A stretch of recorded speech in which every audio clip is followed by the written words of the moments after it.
This broadcast is brought to you by the 13 heavy machinery operators who dug this radio station's foundation, the 53 iron workers who laid the rebar, the 28 cement workers who poured the floors, the 24 electricians, 10 elevator contractors, 23 carpenters, 9 plumbers, 20 masons, 12 glaziers, 19 mechanical contractors, and the hundreds of thousands of workers who maintain the nation's power grid and radio towers, also you can hear me say words like terms and conditions, limited time, or come see Tricero Trucks at the Dome. Be there. They're talkers and they're doers. Timberland Pro work apparel and footwear. Always do. Never done. And now, Jalen and Jacoby on ESPN Radio. When I pop the trunk, head to death. Y'all pop the trunk, I pop the hood. Now act stupid, I'll pop the trunk. Give me your boom. He's Jalen, Anthony, Rose. What up, Dow? I'm David Jacoby. And on the cool check-in. Center stage on the mic. And we putting it on wax. It's the new We are Jalen and Jacoby. What do? We get the people what they want. Jacoby. Did you know 25 years ago today, what American greatness took place? One of the classic, one of the dopest, one of the freshest, one of the flyest MCs made his debut with an album. Do you know who it was? So it's 1993. So I'm going to guess it is none other than my favorite MC in the world, Redman. Reggie Noble. What the album? Yes. Look out. If the funkadelic funk for Trump, they don't be knowing my name. I listened to Time for Some Action on my bike on Saturday this weekend. The top notch of the block, because I carry ya. Coming at ya. Redman so much. Thanks for bringing that to my attention, Jalen. I knew I was in a good mood today for some reason. It has nothing to do with the Patriots. But if you had to just, summarize your feeling about yesterday's football. Do it again, Jalen Rose. Do it for Detroit. Do it again. We smacked the Patriots so bad I had to fly here today. just to be around the energy. Jalen Rose on Detroit. On the road in Detroit, supporting the Jalen Rose Leadership Academy as always. Don't forget, you can always go to JRLA Detroit to see what Jalen's been up to. LeBron James isn't the only ex-basketball player or basketball player with the school. You know what I mean? Like there's other athletes that have schools out there. And something tells me that LeBron's fundraising's on a different level than JRLA. So we got to get people over to JRLA Detroit. Give whatever you can. Buy a sweatshirt. Buy yourself a shirt. It's always good to... Tuition-free, public charter, open enrollment. 9 through 16 motto. We're not just graduating young people from high school, we're also graduating them from college as well. Appreciate the support. We'll be wrapping up every single game in the NFL on Sunday, as we always do. We'll be discussing Tiger Woods, y'all, and his big win over the weekend, the excitement around that. And we've got the latest on the Jimmy Butler drama that just keeps getting more dramatic and strange and weird. It's media day today. We've got a lot of other things to discuss, but we're going to start by giving the people what they want. If you call 985-80-JALEN, you can leave us a voicemail. Ladies. Hey, ladies! Ladies, we need you to call in. We dedicate an entire day of taking only your voicemail, so we need you to call in 985-80-JALEN and leave us voicemails. Today we're taking all callers just like this one. What up, Jalen and Jacoby? Shout out, Reg. This is Isaiah from Tennessee. I'm actually on the job right now. I work for a delivery company. I guess I can't say the name. Just a big brown truck. You feel me? I'm in my truck right now. And if my boss is listening, I'm actually on break. So, anyway, I got a cultural or regional. I'm from the South. And anytime we say tea, that is sweet tea. And I'm talking about diabetes tea. One sip, I'm talking about insulin in the leg, in the arm, wherever. But I took a trip to D.C. a couple years back, and I asked for a tea, and it was basically brown water. What do y'all think? Is it cultural or regional? Do they have sweet tea up north? Holla at me. Isaiah, there's a lot of one I want to unpack. One thing I want to say is one of your colleagues that works on my block, he's the biggest J&J supporter out. One of your colleagues that also drives a brown truck, he works on my block, and he's always asking me about LeBron, talking about the show yesterday, bringing up details from the podcast. Big shout to you. Big shout to Big Crown. Big shout to everybody that fills their daily work routine with J&J. We appreciate it so much when we get to be a part of your daily routine. So Isaiah in Tennessee, I got to tell you something. And this, I'm not even going to let Jalen disagree with me on this one. Sweet Tea is regional all the way. All the way it's regional. And that's something we can all agree on. Here's something we can't agree on. Sweet Tea's kind of gross, too. What? I'm going there, Jalen. What? So, a couple of things. Thank you for the call. Appreciate the support. Not only is it regional, it's southern. Number one. Number two, it's excellent. I don't know what you talking about. It's not good. Too much? Too sweet? First off, let me tell you something. When you're in the South, it's not sweet tea. It's sugar with water. That's really what it is. It's sugar with water. The further you get away from the South, the more it starts to become actual water with sugar. Okay. So like in the Midwest, it's like, in the South, it's like 95 to 5% sugar versus water. In the Midwest, it's like 60-40. On the East Coast, it's like 25% sugar. In California, it's just kale juice. They don't even have it. They don't even know what you're talking about. They really don't even know what you're talking about if you try to get sweet tea in California. Appreciate the call. Appreciate everybody, especially those that drive, that listen to us every single day on the show. Isaiah, you're my guy. Especially big shout to my guy that works my block, that works for your same company. Appreciate the call, Isaiah. Shout out. Let's listen to another one, Reg. Jalen, what's up, man? Obi-Wan Jacoby, what's up, brother? Shout out to Reg, of course. Jalen, I'm late night at work. I'm having a debate right now with my coworker. He's from Detroit. I'm G3. I'm from Brooklyn. He's telling me right now that Detroit started the Timberland wave. As a New Yorker born and raised, that's blasphemous to my ears. We need you to settle the debate right now. He's staring at me. Everybody's watching. We're waiting. We need you to settle this right now. I say the town did it first. New York, baby. Don't you dare, Jalen. Go ahead. I'm going to listen. I'm going to lay out. Let me see what you got to say about this one. Don't you dare. Thank you for the call. Appreciate the love. Big shout to Brooklyn. Shout out. So, shame on you. Here's the thing, and I got to be 100 right here. We're both from places where winter is severe. So therefore, what you rock during fall and during winter is really important if you're going to stay warm. Now, from a fashion sense, and I'm showing my age here, in Detroit, the progress of boots started something like Timberlands, Kangaroos, Jingle boots. But I will say New York City popularized it. They made it famous. No. Started it and popularized it and owned it so much that no other city can even claim a piece of the Timberland boot pie. You just know this. I mean, am I going to sit in this microphone and say no one in Detroit ever wore Timberlands? No, of course I'm not going to say that. That's just not true. But what I am going to say is Timberland as fashion is New York City fashion that then spread to other places. That's just a fact. And you know it's a fact, and you can't disagree with it. You know that is.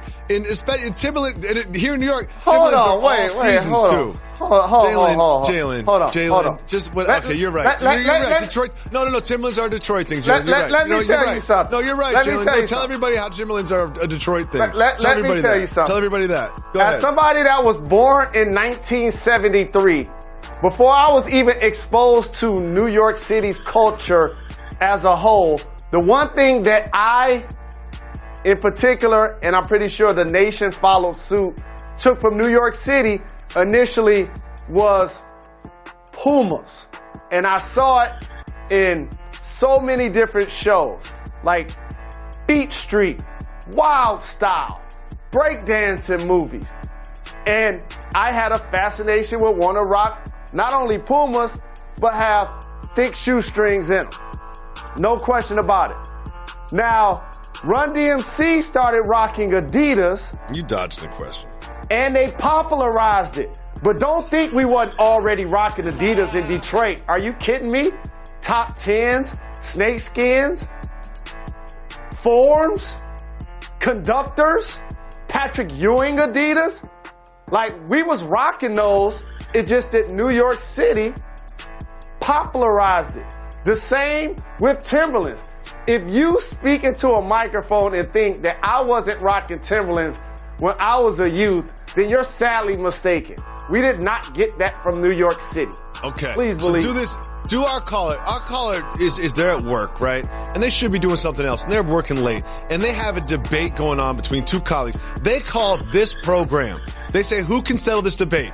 They call this program and they say, who started the Timberland thing, Detroit or New York? And you're going to answer that question how? End this debate for them. You don't have to give me a history lesson about sneakers. End this debate for them. Okay, I'm going to end the debate for them. Michael Jackson wasn't the first person to moonwalk. He popularized it. Go ahead. So I would say it was equally mutual.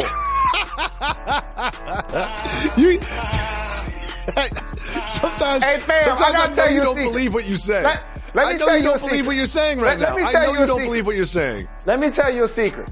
I remember being a 13-year-old kid in the summertime, going to the track, running in Timberlands, thinking that made me rough and rugged. Okay. That's not something I got from New York City, sir. Yeah, but here's the thing is they weren't having the debate of what was Jalen wearing when he was 13 when they were late at work. They were having the debate of who started the Timberland things, New York or Detroit, and you're going to say equally. That's going to be your real, you know, they're recording this and distributing this around the globe. You're going to say that it's equally. Like, that's just ridiculous. Jalen, like, I know you don't believe in what you're saying. You're just riding for, it's like the way you think the Lions are going to win the Super Bowl every year. Like, you're just kind of riding for your city and riding for your side. But, like, at some point, you have to understand that you're losing credibility when you say things like this. You're I got to tell you. You know what? I understand if our audience starts to go down after this because you're losing credibility. People look at you as an authority. They called this number to understand what we would say about this. That's why they called this number. Let me tell you something. You know who started the Timberland thing? Maine. That's who started the Timberland thing. It wasn't Detroit. It wasn't New York. Because Maine started it, but New York and Detroit just popularized it. I'm forever grateful to New York City for multiple things. The number one thing I'm grateful to New York City for is hip-hop. Rap music, that culture that comes with it. Graffiti, breakdancing, DJing. Speaking into a microphone with lyrics and bars. We got that from New York City. Now it's just your arrogance being from the East Coast and so many people who tend to feel like New York City is the greatest place in the world. There's a level of autonomy that you guys feel that everybody copy you on everything. I have a secret for you. In the Midwest, it actually gets cold. And we were actually wearing Timberland boots. We didn't have to see New York City do it first, sir. Maine started Timberland boots. To answer your question, caller, that didn't identify themselves because they are at work late. Maine? No, New Hampshire. Seriously? The headquarters are in Stratham, New Hampshire. Because according to you, the first place to do it, and then everybody else has popularized it. You know in your heart that New York City started the Timberland wave, and you know, listening at work, that you were right in that debate. And me and you know it, and our Detroit friends just refuse to accept it, and that's totally fine. That's part of what makes these relationships great. So you heard it here first. New Hampshire started the Timberland wave. Let's get the people to it. Whatever.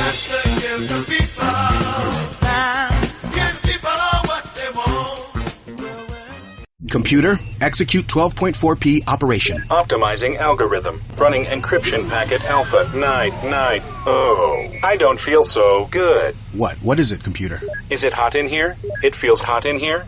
I feel a little clammy.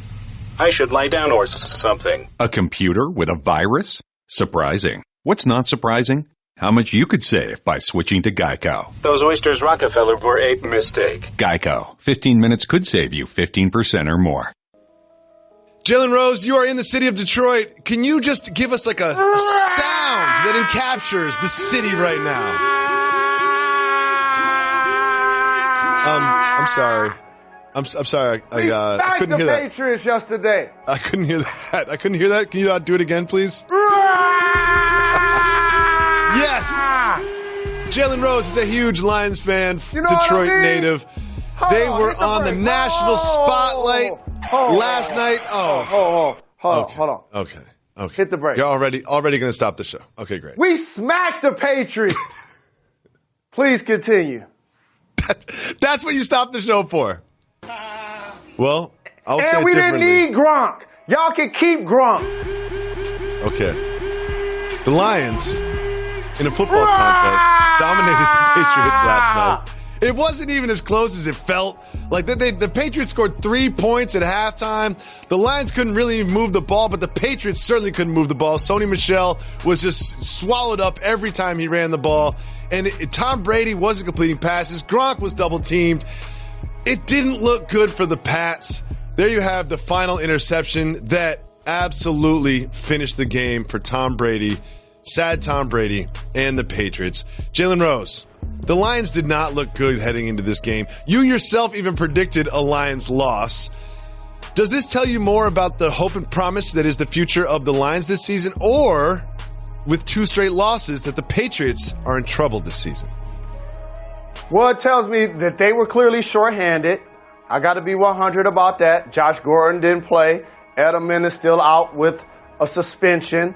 They're trying to integrate Sony Michel into the lineup as a running back. I think they're going to eliminate the pitch totally to him. Like every time I saw that happen, I'm like, that's getting no yards. I was surprised that they actually chose to do that. We did a great job of bottling up Gronk. And I just feel like it was a physical win for the Detroit Lions. And how about the rookie from Auburn? Carry on, Mr. Johnson. Get us 100 yards rushing. Great name for a running back. 2013, we needed that versatility out of the backfield. Now we have it. Matthew Stafford stood up right in the pocket. Big play. Slay held it down on the defensive side of the football. It was a quality win for the Detroit Lions. So much so, I couldn't enjoy it from the East Coast. I had to fly here. I need to get some of these remnants. I need to get some of the breathe some of the air of how we just smacked the Patriots in football on Sunday night. It was pretty impressive from the Lions. I mean, they had Galloway look good and Jones look good, and they have Carry On now going over 100 yards since Reggie Bush was the last tailback to run over 100 yards for the Detroit Lions. That's how long it was. But here's a question, and don't forget about how you felt going into this game, not just how you feel now that it's over. Did Matt Patricia need this win to sort of keep the fans on his side? He needed to win, to continue to salvage a season. When you start to get off to a slow start in the NFL, it's only 16 games. Before you know it, it doesn't get any easier by the schedule. So when you're going up against your former team and your former mentor, and we've seen the records of Belichick and Nick Saban versus their former coaches, which has clearly been dominant. So for him to find a way to win on Sunday Night Football, a nationally televised game, it was obvious that Tom Brady looked a little bit shook. They had trouble moving the ball. We did a great job of not only nobody open getting 3 and outs, but also keeping Tom Brady on the sideline. Time of possession was huge in that game, and we really took advantage of that as well. Well, I'm going to do the media thing and take this way too far, okay, Jalen? I know it was just one win, but look at this. You've got Aaron Rodgers completely not looking like himself in Washington. And then you've got Mitchell Trubisky, who just seems lost out there this season. and the Vikings getting waxed by the Bills. Jalen, could you see the Lions winning the division? Of course. Yes. I knew Absolutely, I was going to get that from you. Here's what I want people to pay attention to. Oh no. Aaron Rodgers should not be playing football currently. I said they were going to lose against Washington. For somebody in Green Bay, a fan, somebody part of the organization, anyone that's paying attention to football, why are they continuing to trot Aaron Rodgers out there hobbled? We could clearly see that he's injured. He's wearing a huge knee brace. He's almost like a target in the pocket when he can't move. So, yes, he's going to eventually miss some games. That's going to be helpful. You talked about Mitchell Trubisky trying to find his way, has not done so, but their defense does frighten me because it has an identity. And for Minnesota, that was just a blip in the road. I don't think that's truly who they are, how they play against Buffalo. Oh, really? Because they Minnesota's going to win the dominated by the Buffalo Bills. They were absolutely dominated by the Buffalo Bills. The Buffalo Bills were doing everything. And then there's my man Josh Allen jumping over linebackers, leaping linebackers. Josh Allen has completely sort of like changed this team. The Bills looked like the worst team in football next to the Cardinals in the first 2 weeks of this season. And then going up against the Vikings, who are like a Super Bowl pick in some people's minds, they did this. What do you think about this performance this early in the season from Josh Allen and the Bills? It was a character win by the Bills because you're playing without LaShawn McCoy, who missed the game as well. Yep. And you're going against a team in Minnesota who was playing without their running back, Dalvin Cook. As you mentioned, added Kirk Cousins this offseason, took care of Stephon Diggs. Him and Thielen are a terrific 1-2 punch on the outside. I think it's one of those games where you don't even talk to your team about it. You don't watch the film. You just charge it to the game as a poor performance. I don't think that was indicative of how bad the Minnesota team can be when they struggle or how good Buffalo is based on the way they look. I just think it was 1 week in the NFL. I have one very important question for you, Jalen Rose. Where my homies? Where they at? Where my homies? Up to no good. I tried to tell y'all. They had them ranked really low in the QB tiers. They had them like 27th. And I came on this program like, that's blasphemous. This boy got weapons. He gonna light the league up. And Patrick is out here on fire. Patrick Mahomes, I mean, they scored 35 points in the first half. And this touchdown in particular was just otherworldly, the way he slung that ball right into the chest. At the end of the game, you saw Garoppolo. It sounds like he tore an ACL. He's not going to be back anytime soon. But back to Patrick Mahomes. Jalen Rose, he's breaking records. He had 3 touchdowns. They're scoring almost 40 points every single game. This Chiefs offense looks so good. And when you look around the AFC, I just don't see another team as good as them. Are you ready to concede that the Chiefs are the best team in the AFC? They're in the conversation, and right now they're playing the best football. They have the most weapons offensively. When I watch them play, it's like watching the greatest show on turf. For those that don't know, that's the St. Louis Rams, who had weapons galore. That's what I see from this team. They have Hunt in the backfield. You have Kelsey at tight end. Then you split out wide. You got Tyreek Hill. And then you got the Black Mamba making big plays for them. So, like, Patrick Mahomes, who has the ability to not only throw the deep ball because his arm is a cannon, but he's also really elusive. As a young football player, Andy Reid brought him along slow, got a chance to learn behind Alex Smith. Now you thrust him into the lineup, and they're setting the game on fire. And it's really a joy to watch. Like, it's must-see TV for a young quarterback in his second year. Now, there are a lot of young quarterbacks throughout the league that have gotten a lot of hype. Jimmy Garoppolo is one. You can't tell me the 49ers don't have buyer's remorse. Jimmy Garoppolo did show a lot of potential, but for those that weren't paying attention, he played 4 games for the Patriots. You know why he didn't play more? He got hurt.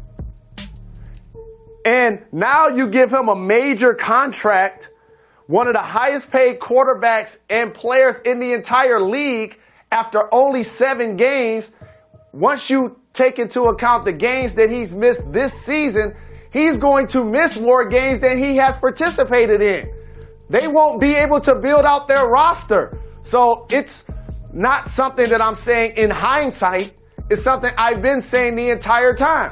The Detroit Lions did this with Stafford. It's tough to build out your roster in football when you invest that much money in a quarterback. The same with Derek Carr, with the Raiders. Look at all of the teams that we consider teams that are trying to find an identity now.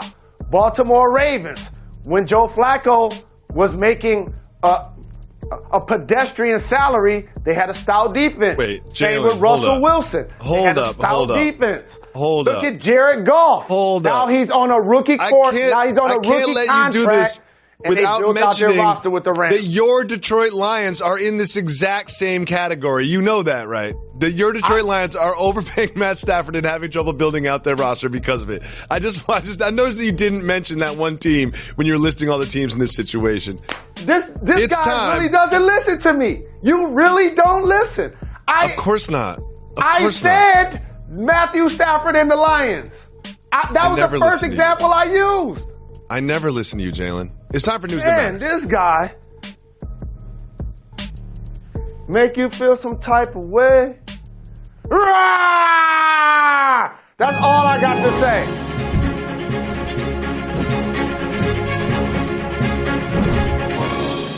This is a sensitive subject, Jalen Rose. There's a bus driver in Indiana. Young That town? Shout out. She's in charge with children's safety while they commute from their school to their house and vice versa. This bus driver in Indiana is allegedly allowing the children to drive the bus. And I say allegedly because I didn't think it was real until I saw the actual video of young children, the ages of 11, 15, and 17, driving the bus. Now, before I saw the video, I assumed that these children would be sitting on her lap and maybe steering while she oversaw the gas pedal, the brake pedal, and the steering wheel. No. They are by themselves driving the bus in Indiana. Jalen Rose, what do you think an appropriate punishment is for this young woman? A misdemeanor probation. Nobody got injured. If something fatal would have taken place, then I would think the punishment is more severe. But how about the fun that those kids are having? I remember being 11, 12, 13. My Uncle Paramore, my Uncle Lynn. I have two older brothers, Bill and Kev. Everybody let me drive.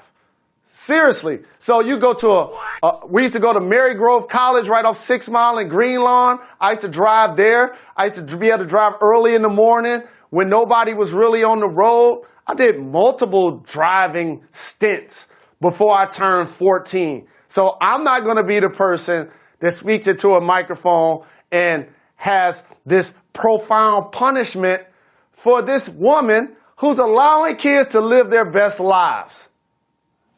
Jalen, what? That's ridiculous. That's why I love doing the show. In advance of the Lakers media day, Laker Kyle Kuzma tweeted this warning to his colleagues. Yo, if you come into work tomorrow with a do-rag on, just know you will get flamed the rest of the year. And then at the bottom he said, yes, this is about Josh. Jalen Rose, do you think Kyle Kuzma was telling Josh Hart not to come into media day with a do-rag? Or, I don't know, the most famous athlete on the planet who always wears a do-rag? There you see LeBron James wearing a do-rag. Kind of every day you see him on social media, he's wearing a do-rag. I have a lot of questions for you about this. Do you think this was about LeBron? Do you think Kyle Kuzma successfully covered up the fact it was about LeBron by saying it was about Josh Hart? Shout to the homie Sheik Luch. Do-rag under my fitted. Who do you think Kyle Kuzma was trying to send these derogatory comments toward? Oh, did you create a word there? I like that. I think that he was talking about LeBron. Then he realized that LeBron James is really good at basketball. Yes. He's probably more sensitive about his hair based on all of the things that he's been able to accomplish in life. Like, if you wanted to do a list of what LeBron has accomplished and rank him number one, you could easily come up with 100 things. Philanthropic, you know, he's a great family man, a terrific dad, all of that stuff. But he's been trying for a while to either get waves or to try to figure out a way to elongate his hairline. And so I think for Kyle Kuzma, once he pressed send, he was like, you know what? I don't want that smoke. Yeah, he's like, do I delete this? He's like, I can't delete this now because that'll just make it a bigger deal. I'm going to text Josh and tell him I'm going to say it's about him, even though it's not really about him. Because I did a Google search for Josh Hart do-rag. Nothing came up. Did a Google search for LeBron James do-rag. Thousands and thousands of images just kind of popped up all of a sudden. Interesting. Kyle Kuzma, we see you. We know what you're doing. As the great American philosopher David Jacoby once said, you can be mean if you're funny. Now, every time we see LeBron James with a do-rag on, that is kind of funny. And we will no longer make derogatory comments about LeBron James because he's just trying to look his best. He didn't choose to lose his own hair. You know what I mean? I just wanted to sneak another derogatory in there. Next, this Jimmy Butler thing is just getting crazier and crazier. You all know by now that Mr. Butler sat down with Tom Thibodeau and the Timberwolves front office and said, I want to get traded. And then Thibodeau was like, nah, we don't really want to trade you. We're not taking any offers. Now the reports are from Woj. Check this out. Thibodeau's general manager, Scott Layden, had been shutting down trade inquiries for Butler in recent days. And Taylor has demanded that Layden not only take calls on potential deals, but reach out to initiate conversations. League sources said. This is all really, and then Woj gets spicy here, ... unique. Taylor in that is Glenn Taylor, the owner of the Timberwolves. So the owner of the Timberwolves is now telling his employees that they need to not only take trade request calls, but to reach out and initiate trade talks with other teams. What does that tell you about where everyone's head's at in the front office in Minnesota? Well, it starts with the owner, and it goes back to what I've talked about on this program for months. There clearly was a fracture, and you had to pick a side. Either you're on the same team as Jimmy Butler and Tom Thibodeau, who they gave $50 million to oversee basketball operations and to coach the team, or you were on the side of Karl Anthony Towns, who ironically signs a supermax deal as soon as they start talking about Jimmy Butler being traded. I'm talking about, like, he didn't wait till this week. Like, soon as they start talking about trading Jimmy Butler, he was like, I'll sign, I'll stay. And they already paid Andrew Wiggins. So that fracture clearly was there. But for the owner, he can't cut off his nose to spite his face. You want to get a quality deal for one of the best players in the league. You don't want to just give him away for nothing. So if you're going to get a good deal, you have to be patient with it. It doesn't happen. And it shouldn't happen by Tuesday. If it does, they're going to get a terrible deal in return. That's one thing about negotiations. Negotiations do take times, and there's nothing about this situation that says the Timberwolves need to hurry up and trade him. The owner might want that for PR reasons, or just kind of like get Jimmy Butler's voice and get this cloud off of the franchise, but that's not going to get you the best return. And when you look at potential deals, let's just take a look at all the different teams that have been involved in these rumors and whatnot. We've got, obviously, he requested that he wants to be traded to the Nets and the Knicks and the Clippers. Those are the teams that Jimmy wants to go to. But then we've got all these different reports from all over the league, and there's a list of teams that are potentially interested in talking to the Timberwolves about Jimmy Butler. Toronto, the Heat, and Miami seem to really be being aggressive about acquiring Jimmy Butler. You've got Portland, Cleveland, your Detroit Pistons all of a sudden are in the mix. Philadelphia 76ers are making a push. The Kings, the Rockets are also interested in Jimmy Butler. Now, hearing all those different teams, Jalen, what do you think is realistic? What do you think the best fit is for Jimmy? And what do you think could put together the best package that the Timberwolves would be interested in? I'll say stay tuned, because when you talk about Jimmy Butler going to a couple of those teams, immediately I think about who he's going to play with. So I can say, wow, he'll look good with the Mama's boys in Portland. He run well with them. But then I say Miami will be a team under the leadership of Eric Spoelstra and Pat Riley that can now build something around him. because you now have the opportunity to sign him to a 5-year deal if you acquire him, versus if he goes somewhere else, it's going to be a 4-year deal. That's why you see other teams enthusiastic about acquiring him, even though they weren't necessarily the teams that were on his initial list. And I appreciated his initial list because the Clippers and the Nets have never won an NBA championship, and the Knicks haven't won one since 1973. So for him to try to blaze a trail, I'm not mad at that. But you said a team, and I'm not going to be a homer with the Pistons on this one. If you're Toronto and Masai Ujiri, you try to find a way to get him in uniform with Kawhi Leonard. That's interesting. You could potentially keep both of them if you do that and you make a run to the finals. Of all of those teams, literally every single team, I do not see one natural pairing. I don't see one package there. It's like, oh, that could work. The Timberwolves do need that, and they need this. You put together like two 50-cent players for a $1 player. I just don't see one natural, easy deal, which is why, like you, believe this will take a lot more time than the owner thinks it is going to take. You mentioned earlier that Karl Anthony Towns is now the centerpiece of that franchise. He signed a 5-year, $190 million contract. Jalen Rose, I'm pretty sure that the Timberwolves regret signing Andrew Wiggins to his big deal. Do you think they will regret signing Karl Anthony Towns to this big deal? Absolutely not. He's a 7-footer that can not only get you 20 and 10, but shoot the three, has great ball skills. He's not only a terrific basketball player, but he's a quality young man. He handles himself with maturity and class. He is the kind of centerpiece that you want to continue to build a team around.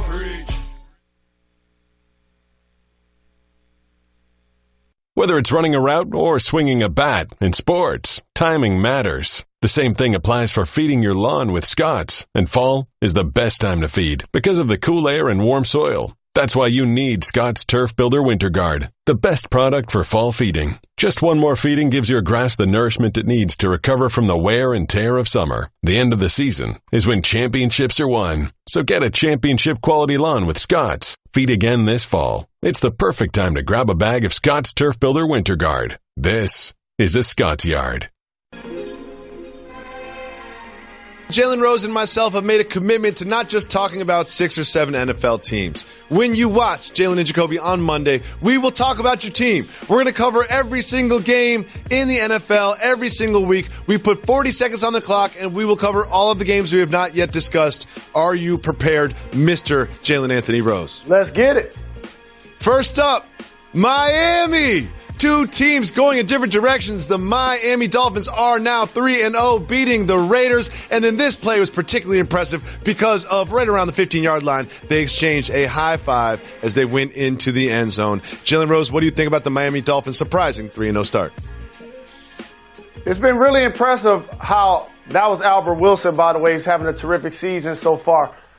The Miami Dolphins, when Ryan Tannehill is your quarterback, people tend to frown a little bit and be like questioning your upside. Well, he's actually done a terrific job of managing the game, leading them to victory, and nobody can say that they felt like the Miami Dolphins of all teams would be undefeated after 3 weeks. It's really impressive, and it also says a lot to me about where the Raiders are going. Yeah, if you're a Raiders fan, you're not feeling great about John Gruden and what's happened to your franchise in the last month, especially with everything that Khalil Mack is doing in Chicago. Up next, we have the Redskins beating the Packers on a soggy field with a hobbled Aaron Rodgers in Washington. And, of course, there was a controversial roughing the passer penalty for the second week in a row on Clay Matthews. Let's listen to Clay talk about it. Unfortunately, this league's going in a direction I think a lot of people don't like. I think they're getting soft. And, the only thing hard about this league is the fines that they levy down on guys like me who play the game hard. So the only thing hard in this league are the fines that they levy down on guys like me. Jalen, what do you think about Clay and the roughing the passer controversy? I understand the league is about trying to improve player safety. But the way that they're instituting this rule is just wrong, and it's off. Like Clay Matthews, when you look at that highlight, that was a form, physical tackle on the quarterback. It wasn't nothing malicious. He didn't spear him. He got him to the ground. So if they're going to call that This game is going to look a lot different than we know and love in the next handful of years. Props to the Redskins for getting the win. But however, I got to say this is really important. We got to move on. We got a clock on this segment, Jalen, just for these things. Just for these Why reasons. are the Green Bay Packers continuing to trot Aaron Rodgers out on a football field injured? It is not smart. Next, the Saints beat the Falcons. Division matchup. It was pretty tight at the end, and then Drew Brees did something that absolutely shocked me. I was watching this live when Drew Brees was rolling to his left and then all of a sudden did a spin move and juked two Falcon defenders and went right into the end zone. Let's listen to Drew talk about it. I keep telling my flag football team that like spin moves are good, and they're not getting it. They're not believing me. So I'm glad that happened because now I have video evidence to show them that, hey, spin moves work. Spin moves are good. Jalen Rose, what do you think about the Saints' big win over the Falcons? I think the Falcons' defensive room, when they watch that footage, there's going to be a lot of unhappy players because the defensive coordinator is going to let them have it. When you got a 40-year-old guy hitting you with a spin move to score. Shout out to Michael Thomas, who's killing it this year at receiver. He really is. Everything they throw his way. The Saints are truly explosive offensively. They still have to find a way to shore up that defense if they're going to be a legit contender in the NFC. And for Atlanta, Calvin Ridley's coming out of the chute balling. Three touchdowns yesterday. It's crazy. Right off the rip. So, absolutely crazy. Next, yeah, no doubt. We have the Bears barely beating the Cardinals and Mitchell Trubisky not looking great doing it. What did you take away from this game? Well, this is the game that if you're at a casino and you got 15 TVs, like this is on the 15th TV. Like nobody's paying attention to this game. That's why I'm glad that we're actually talking about it on this show. But the Cardinals they look awful. Well, what they did, they looked so bad that they took out Sam Bradford at the end with the game on the line, and they gave the ball to their rookie quarterback, Josh Rosen, to drive the ball down the field to win the game. It was just such a weird time to put in a rookie quarterback. What did you think about Josh Rosen and his semi-decent but intercepty performance? It was a terrible decision by their first-year coach. You don't put your rookie in that position. The Titans beat the Jaguars in a game that we all thought was going to be much better. It was just field goal after field goal after field goal. What do you think about the Jags all of a sudden looking very susceptible to losing? The thing I love about athletics is a lot of people, and rightfully so, feel like the Jags have what it takes to win the AFC. But there's always players and there's always teams that give you trouble. And for those that haven't been paying attention, the Titans beat the Jaguars twice last year. Yep. So I knew going into this matchup that it was going to be a lot closer than people really realized. It was a slugfest. It was a physical football game. Field goals clearly dominated the day. But if you're Blake Bortles, you got to go back to the drawing board. You got to find a way to muster up some offense without listening. After what he did against the Patriots to have this game against the Titans, it just shows you how early in the season you just don't really know where teams are at. Well, two teams that both needed a big win. The Giants pulled out a win over the Texans. Deshaun Watson looked all right at times. He looked bad at times. He's certainly been slower this year than last year. What do you think about the Giants' win over the Texans? It was a character win because all of the things on paper showed that Eli Manning probably lost a step and he wasn't the kind of quarterback that could stand in the pocket and truly deliver the ball. All of a sudden, they bench Eric Flowers from the line. They get rejuvenated. Eli stands up right. Odell goes over 100 yards. Saquon Barkley gets a touchdown. Sterling Shepard found him ways to get open in the slot. They were able to distribute the football really accurately on their offensive side. And for the Texans, where's J.J. Watt? He showed up. J.J. Watt showed up. J.J. Watt had 3 sacks in this game. He made some big plays. I was watching. I was like, because we've been coming after Watt, but Watt showed up this week. Hopefully they'll get more of that from him. The Super Bowl champion Eagles had trouble beating the lowly Colts, but pulled it out at the end. What did you think about the Eagles' win over the Colts? The Eagles, once you get Carson Wentz back under center, I think that rejuvenated the entire football team. They are using running back by committee. Darius Sproles was out. Alshon Jeffries is still out. But their defense still carries the day. Like, when you look back at their Super Bowl run, they weren't blowing teams out. They just found ways to physically beat teams and get touchdowns when they need to. So I was just happy that Carson Wentz was back in the lineup. But it's head-scratching to see what's happening with Andrew Luck. Because when you take him out late to put in Jacoby Brissett to throw a Hail Mary, it lets me know that Andrew Luck is you can put in Jacoby, you put in Jacoby. I'm surprised that they're not starting Jacoby over Andrew Luck. It's one of the big controversies in the NFL this year that no one's talking about. We'll continue to cover Jacoby Brissett here on Jalen and Jacoby. Next, we have one of the best teams in the NFL, maybe the best team in the NFL, the Rams, beating, I guess, their crosstown rival, the Chargers. What do you think about the Rams' performance over the Chargers? Shout to the Chargers because they're explosive offensively. Like, Melvin Gordon is a 3-down back. If you play fantasy football, you know Phillip Rivers, A, competes every week. B, he's going to put up big numbers, not only yards, but touchdowns. He spreads the ball around. Woods continues to make plays. He caught 2 touchdowns. It's a great character win for a Chargers team that a lot of people felt like they were going to take a quantum leap this summer.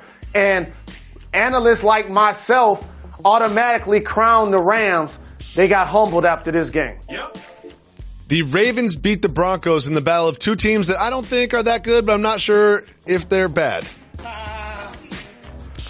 Yeah, the Ravens, I always appreciate John Harbaugh because if you really look at the talent that they have on their team, I can make the argument that he gets more out of less than any coach in the NFL.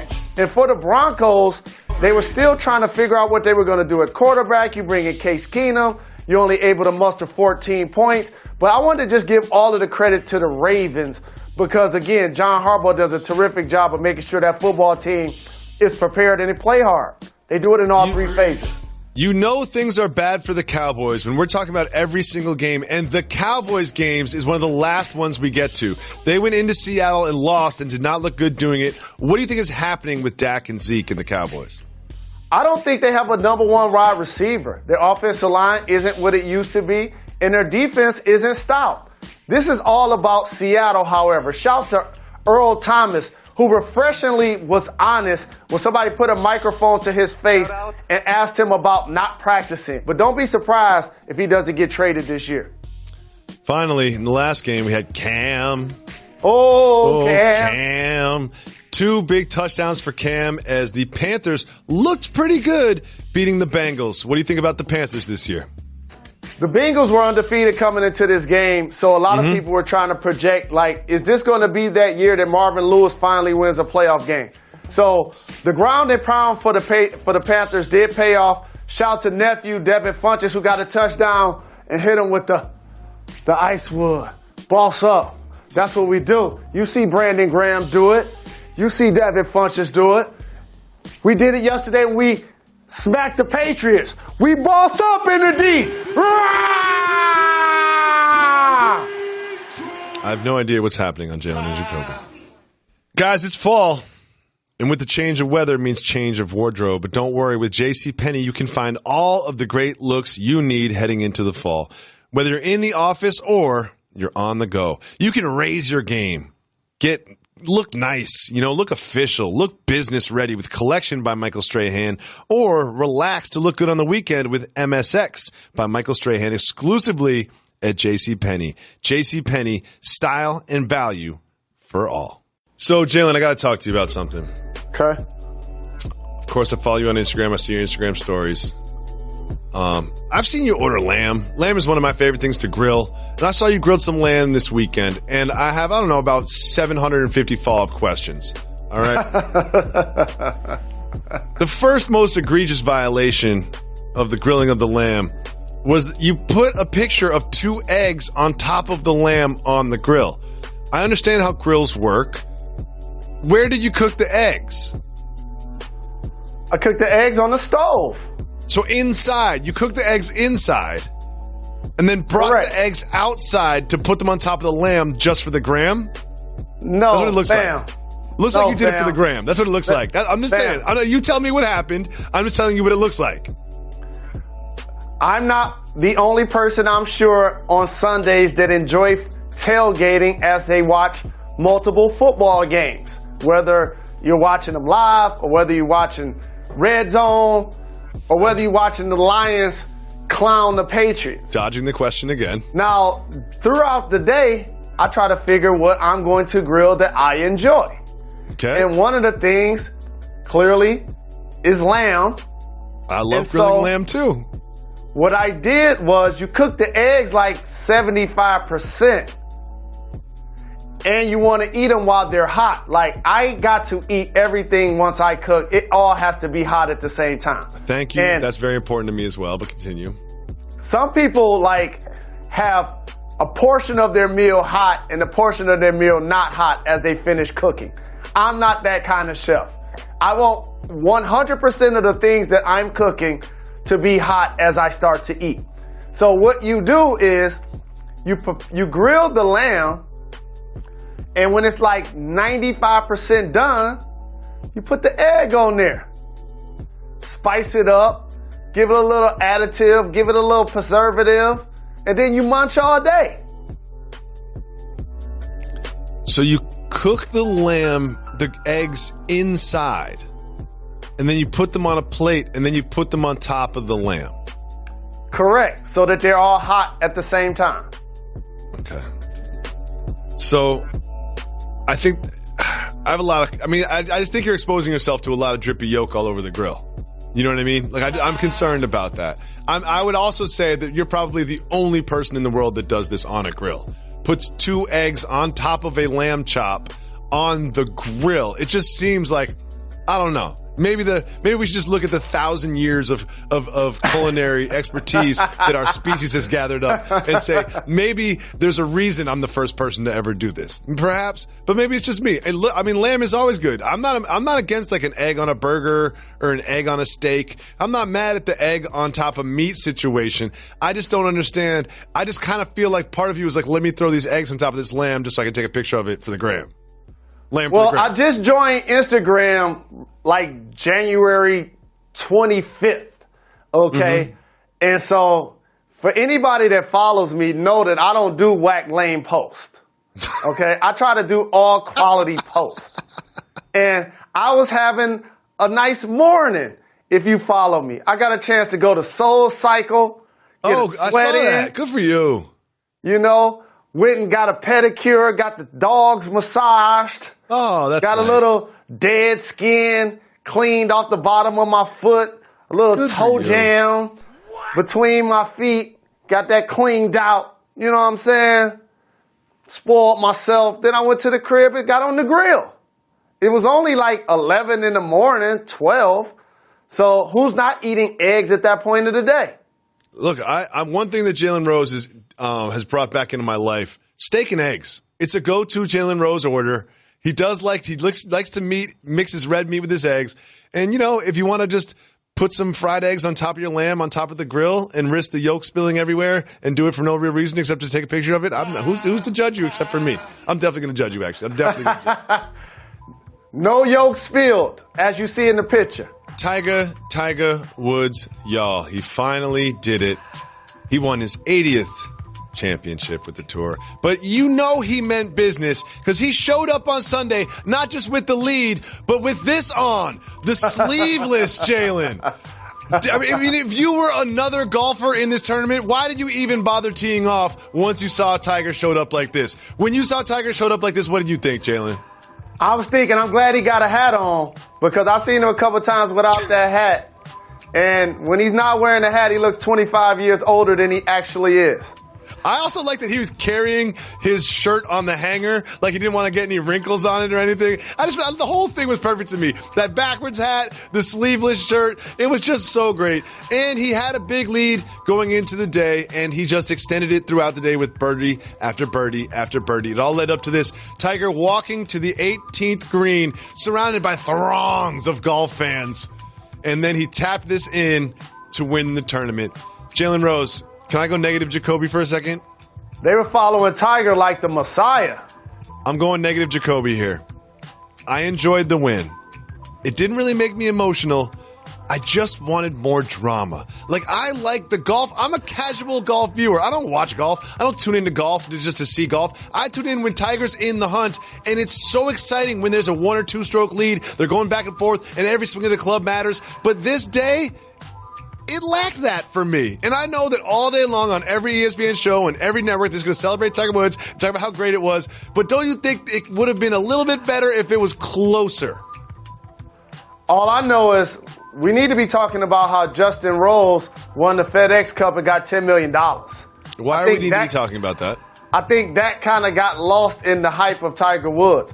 But it was great to see how it was great to see how Tiger Woods showed a level of redemption. I mean, that's what athletics can clearly show. It gives you the platform to do. Here's a guy that we know the trials and the tribulations that he put himself through. All things that he could have controlled. So now for him to be back winning majors, well, it's not a major, but for him to be back winning on a big-time stage, it was really impressive.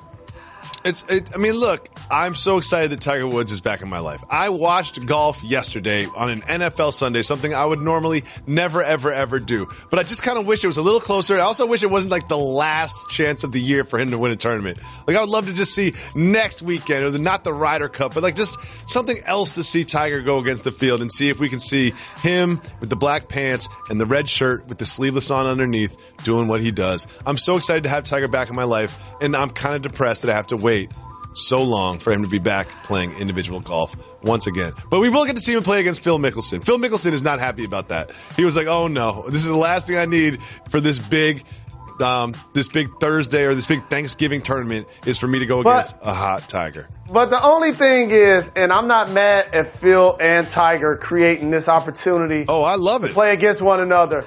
But I love it. I ain't rolling if they don't go take the money out of their bank accounts.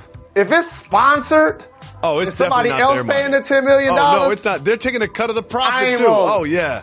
Oh no, this is not a gamble. That would be fun to watch, but they're not. No. They're making way too much money doing this to put up their own money for this. All right, you mentioned this early in the show, but it deserves more attention. Earl Thomas of the Seahawks was rumored to be traded all week long, didn't go to practice, intentionally didn't practice, not a holdout, sort of like a soft holdout, did play in the game, had 2 picks. 1 pick sealed the win over the Cowboys. After the game, he was asked about his status with the team and just not practicing in general. I need to make sure my body is, 100. And I'm invested in myself. Now, if they was invested in me, I'll be out there practicing. But if I feel like anything, I don't give a damn if it's small. I got a headache. I'm not practicing. But I don't want that to be taken the wrong way. I know I'm going to get fined. Jalen, he said he's not practicing even if he has a headache. What do you think about this from Thomas? So I'm not mad at him, first and foremost. Let me just say that. It's different than the Le'Veon Bell situation because he's still competing in the games on Sunday with his team. But what I will say is, after not practicing and then having 2 picks versus the team you said you wanted to play for and taking the ball in doing so, he might never practice for Seattle again. Let me just put that out there. With that being said, it's a slippery slope in team sports because the investment that each person in the locker room has is not only for the team, it's for his teammates. And so when you speak into a microphone and say, if I have any ailment, it's going to stop me from practicing, I get that he wants to get a big time contract from the team that he actually deserves. For those who haven't been paying attention, he actually has rated as the top safety this year so far throughout the first couple of games. So he's legitimate at being probably the best at what he does. It is head scratching for me that the Seahawks decided not to take care of him. And when you're invested into a team that drafted you, it will be personal when the team doesn't pay you.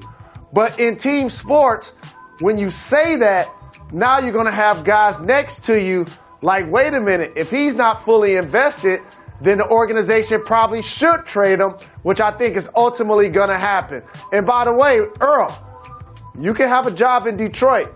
I know you saw us take care of business versus the Patriots. We can use you, brother. I love how happy you are about this Lions win. Just capture this moment because you're not going to feel it for the rest of the season. Well, you know who else is happy? Anthony Davis and Rich Paul. Anthony Davis has now officially signed with Clutch Sports. That is notable because Clutch Sports is run by Rich Paul, which is a close personal friend of none other than LeBron James. Now, Anthony Davis is on contract with the Pelicans for 3 more years. One of those is a player option. So, Jalen, what does this mean, big picture, for Anthony Davis's career? It means the New Orleans Pelicans better step their game up or they're probably going to lose one of the best players in the game. Ooh, shout out why's to that? my little brother, Rich Paul, who's doing a terrific job of navigating himself in the space of agents that continues to get suppressed a lot of times based on his relationship with LeBron James while he continues to navigate and get one of the better players in the game on his roster. It's a terrific acquisition by Rich. And it also, again, puts the team on notice that they got to get better fast. They better make a quantum leap in acquiring some all-star level players to play alongside of him. I'm a huge fan of Drew Holiday, and I love how they shut down Portland in the playoffs. Nobody could say they saw them going to sweep the Blazers, but in turn they lost DeMarcus Cousins. So you don't continue to get better, even though Boogie wasn't playing, by losing quality players from your roster. It's going to be interesting to see how these next couple of years It is interesting because now we see these players sort of, they leave before their contract is up. So 1 year from today, as they go into next season, Anthony Davis could decide, like Jimmy Butler did, look, I'm not going to re-sign. You should probably get rid of me. But we have some very important news, some extremely important news. You know I love nothing more in the world than my family. Second to that is Costco and the Costco experience and the Kirkland brand. Let's take a look at this tattoo, Jalen Rose. This tattoo. I don't think it's real, but I love it so much. Jalen, should I get a Kirkland signature tattoo? Yes, on your forehead. I want to thank everybody for listening to the podcast. Don't forget to call 985-80-JALEN. Ladies, we really need your calls. Gentlemen, we also need your calls as well, 985-80-JALEN. We'll be back tomorrow. Why is that, Reg? We're not done. We're not done. Got to give the people time. Give people what they want. They my little guys. I love them.